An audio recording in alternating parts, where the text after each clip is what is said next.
Genius son of black cleaner solved a $100 million problem in seconds. What the CEO did shocked the company. The towering glass building of Silverstone Technologies shimmered against the skyline.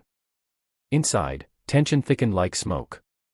The company was drowning, their flagship AI system had malfunctioned, and every hour of downtime cost millions. Executives sat in the boardroom, restless, their polished watches glinting in the harsh light. The CEO, Victoria Steele, a woman known for her icy demeanor, slammed her hand on the mahogany table. We've brought in the best engineers, the brightest consultants, and still, no one can solve it. If this isn't fixed today, we lose our biggest contract. That's $100 million, gone. Silence fell. Then, laughter. Not from the board, but from the corner of the room, where the janitorial staff stood quietly, waiting for permission to clean. Among them was Angela Brooks, a middle-aged black woman in a faded uniform. Beside her, clutching a worn backpack, was her 14-year-old son, Caleb. She had no babysitter, so she brought him to work. One of the executives sneered. Do we really need the help to eavesdrop on a crisis meeting? Send them out. Angela bowed her head in embarrassment, tugging Caleb toward the door. But Caleb's eyes never left the glowing projection on the wall, lines of failing code scrolling endlessly, like a puzzle begging to be solved. Wait, Caleb whispered. His voice barely carried. I know what's wrong. The room erupted in mocking chuckles. You, one engineer scoffed. Kid, this is a system built by PhDs.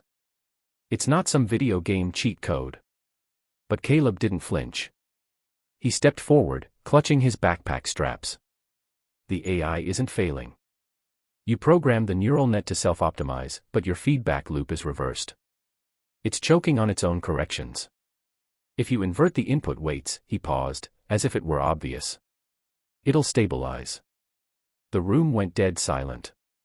One engineer furrowed his brow, typing rapidly on his laptop. Seconds later, the code shifted. The crashing red alerts turned green. Systems that had been frozen for weeks suddenly unlocked, running smoothly again. The board gasped. Caleb had solved what 20 world-class engineers couldn't in months. Angela covered her mouth, tears welling. Her boy, the one mocked at school, the one she had raised alone while scrubbing floors at night, had just saved $1 billion company. But not everyone was impressed. That's impossible, one senior engineer barked. He must have cheated. Or guessed. Victoria Steele rose from her chair. Her eyes locked on Caleb with an intensity that silenced the room. Slowly, she walked over, heels clicking against marble. She stopped in front of him. What's your name, son? Caleb Brooks, he said, steady despite his racing heart. Victoria extended her hand. Caleb Brooks just saved Silverstone Technologies. And from this moment on, he's not just Angela's son. He's our future. The executives exchanged stunned glances. Some protested. He's a child. He has no degree. Victoria silenced them with a glare. Degrees didn't save us. This boy did. Turning to Angela, she added softly, from today, your son has a scholarship. Full ride. Every resource he needs.